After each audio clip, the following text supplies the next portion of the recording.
All right, time for this week's college football picks. We are 12-9 on the year in our college football picks. Running out of time, though, already at week 10 of the season, hard as that is to believe. So headed down the home stretch, should be a great month of November. Hopefully it'll be a profitable month of November. Starting this Saturday, I do have 3 games I like on Saturday. Want to go through them now. Starting in the SEC, an SEC West game, Texas A&M going on the road to take on Mississippi State. Texas A&M currently installed as a 7-point favorite in this game on BETDAQ. 60 is the total. Now A&M, this is their first year in the SEC. This is Kevin Sumlin's first year as head coach there. Sumlin brings with him that Mike Leach offense that has not been seen in the SEC for 20 years. Remember, Hal Mumme really developed this offense in the SEC about 20 years ago at Kentucky. Mike Leach was his offensive coordinator. They had Tim Couch as one of their quarterbacks. They weren't a great team because they were always outmanned, but threw for a whole bunch of yards. Leach went on to coach Texas Tech, very successful tenure there. Now, Leach is one of his assistants at the time, offensive coordinator Dana Holgorsen. He went on to offensive coordinator stops at Houston and Oklahoma State, where he installed the same offense. Holgorsen is now the head coach at West Virginia, where they run this offense. And both of Holgorsen's coaching stops in Houston and Oklahoma State, they still run versions of this offense. Of course, Kevin Sumlin was the head coach at Houston. He's now at A&M. Sumlin's offensive coordinator, Cliff Kingsbury, was one of Mike Leach's quarterbacks at Texas Tech. So you see, this is all the same offense. It's spreading through college football. Now it is back in the SEC for the first time in 20 years. And the results have been mixed this year. I mean, by and large, they've been great. This offense is averaging 45 points a game, third in the country in total offense. But we've seen when they faced upper-tier SEC defenses, Florida and LSU are the only two upper-tier SEC defenses they faced this year. This offense, once those defenses have sort of got their legs under them in the first half, they've really been able to shut down this offense in the second half, and A&M has lost both of those games. And I expect to see the same type of thing when they play Alabama. Because, you know, this offense, as great as it is, I mean, it's fun to watch, and they pour it on. It's an up-tempo spread offense. They pass to set up the run. They get the ball out of the quarterback's hands quickly. But defenses with plenty of speed can really smother this offense. You know, they crowd it at the line of scrimmage. And we've seen that once Johnny Manziel, A&M's great redshirt freshman quarterback, once the threat of his running the ball is taken away, this A&M offense becomes limited. And that has happened in 2 games this year. It will happen again when A&M faces Alabama. However, it will not happen this week when A&M faces Mississippi State because, like I've said, we've seen this A&M offense against upper-tier SEC defenses be a little smothered this year. But against everybody else, they've looked like, just like this offense has looked everywhere it's been, like Mike Leach's Texas Tech teams look, like Dana Holgorsen's West Virginia teams look, like Oklahoma State and Houston now look on offense. A team like Baylor, they were an offense very similar to this. When you don't have the defensive personnel to match up with these offenses, you're in big, big trouble because they score, and score some more, pile on the yards and pile on the points. One of the flaws of this offense, or part of it that people have pointed to as a flaw, is they really don't play power football. They can't just line up and run the ball right at you and run out the clock. So sometimes we've seen teams like this, like Mike Leach's Texas Tech teams, when they had big leads, they were unable to hold on to those big leads.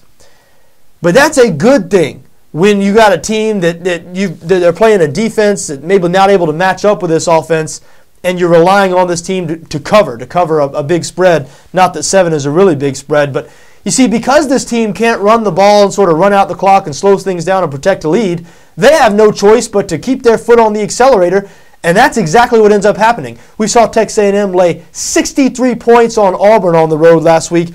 I'm not sure they'll get quite to 63 this week against Mississippi State, but I do think they're going to be able to outscore the Bulldogs in Starkville, and I do like A&M -7 in this game.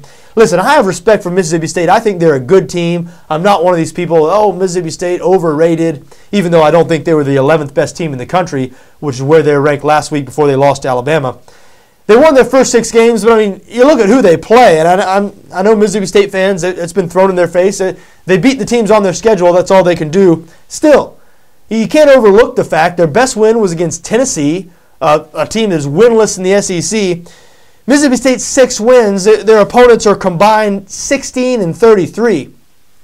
And on defense especially is where I have concerns about this team, because they're going to be able to move the ball and score some points against this Texas A&M defense, no question. But this Mississippi State defense, when you look at the stats, they're not too bad, not terrible, but they've only really played 2 functional offenses all year in Tennessee and Alabama, and they've allowed 31 and 38 points in those 2 games respectively.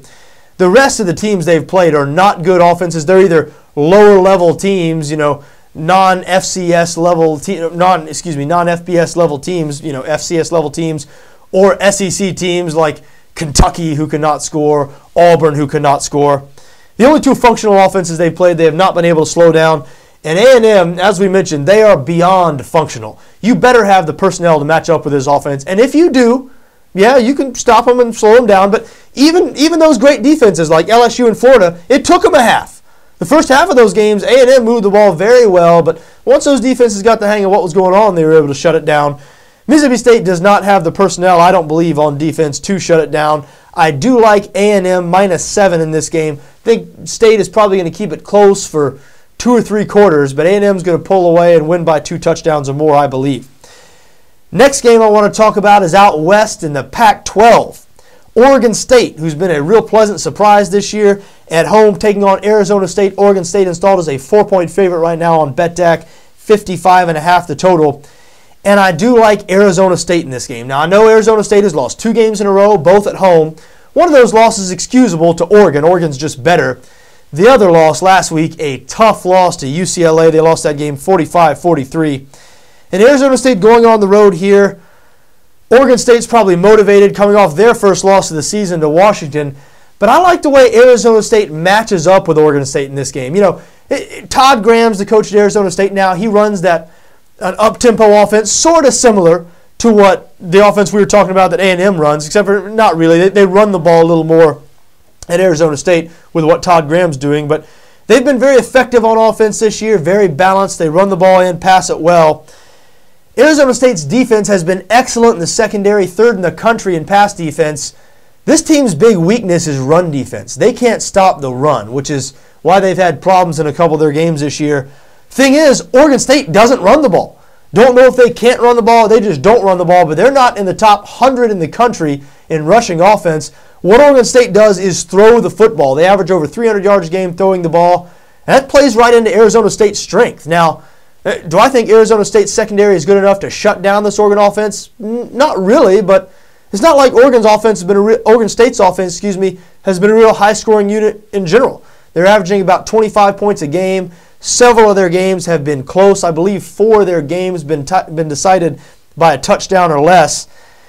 And so I like Arizona State on the road here getting 4 points. Again, I feel like it's a good matchup. Oregon State has a great front 7 on defense, but they really struggle in the secondary. They really struggle stopping the pass. And Arizona State passes the ball very effectively. Not sure Arizona State is going to be able to go up here and get the win. I think they have a very good chance of getting the win. But Oregon State plays a lot of close games, a lot of tight football. The 4 points might come in handy in this game. I do like Arizona State. I like the way they match up with Oregon State in this game. I like Arizona State +4. Last game I'm having a bet on Saturday, the biggest game of the day, biggest game of the night. It's going to be a night game. Alabama going on the road to face LSU, 2 top 5 teams. Alabama, of course, the undisputed #1 team in the country. Alabama an 8-point favorite in this game on BETDAQ, 41 is the total, and I am rolling with the tide. I do like Alabama here covering this number. Listen, when the spread first came out this week, Alabama, jumped right on Alabama. Over the last few days, I've been talking myself out of it a little bit, and the main thing I'm concerned about here from Alabama's perspective is that LSU's defense is going to be dominant in this game. LSU does have an excellent defense, especially in the front 7. And those defensive ends, Barkevious Mingo, Sam Montgomery, they're going to give the Alabama tackles problems. And Alabama, that offense really hasn't been challenged this year. They have not faced a defense anything close to what LSU is going to throw at them. So I worry about a game like we saw last year in the regular season, a 9-6 type game. And, in a game like that, you'll know pretty early. To me, I'll know by the middle of the second quarter whether I've made a good bet here. Because if this game is one of those, a field goal is valuable type games, then 8 points is too much to lay in this game, and it's going to end up being a bad bet for me. But I don't think it's going to be quite like that. I think Alabama is just better than LSU this year. LSU is not as good as they were last year because they're not as good at quarterback. And I know LSU fans, you can't even believe you're saying that right now because Jordan Jefferson and Jarrett Lee, I mean, those guys, LSU has been so bad at quarterback, it seems, for a few years, been the weak link on this team. And Jefferson was not good last year, but they've regressed. And just like everybody else, I fell into the trap. Despite the fact that I hadn't seen Zach Mettenberger throw a single pass heading into the season, the fact that he was a 5-star recruit, the fact he had played at Georgia, and you'd heard he almost beat out Aaron Murray for that job, I thought he was going to be an upgrade. So going into the season, looking at LSU, I said, oh, they'll still have that great defense. They'll get better at the quarterback position with Mettenberger, even though I'd never seen him play. Well, you should learn. You need to watch these guys play first. I don't care what you hear about these guys in high school and where they were at their other stop or junior college or whatever. Zach Mettenberger, this is not a thing where he's just sort of getting his feet wet and he'll pick it up. No. I've seen this guy week after week now, game after game. He is awful. In over his head right here, major college football in the SEC, and he is in big trouble going up against this Crimson Tide defense. I think Alabama might score themselves. I mean, I look for Mettenberger to turn the ball over a couple of times in this game if they let him throw enough. I mean, Les Miles, I'm sure that the LSU coaching staff, they see the same thing everybody else sees. So I expect them to have a very conservative game plan in this game, really close to the vest, try to keep it tight, except they'll probably throw in a couple of trick plays. I expect them to pound the ball and maybe a couple of trick plays. We have not seen the halfback pass much from LSU this year. We know Spencer Ware can throw it a little bit. All that being said, I just believe Alabama is a better team here. They're going to totally shut down this LSU offense. And while they might not put up, 28, 30 points, I believe they're going to score enough to cover 8 points in this situation. So I know it's tough betting against LSU on the road and betting against LSU at night in Tiger Stadium. I've already lost once this year doing that, but I'm doing it again. I'm back in the Crimson Tide -8 on Saturday. So there you have it. Those are my 3 bets this Saturday. Texas A&M -7, Arizona State +4, and Alabama -8. I wish you best of luck in whatever you decide to do, just so long as your interests don't conflict with my interests.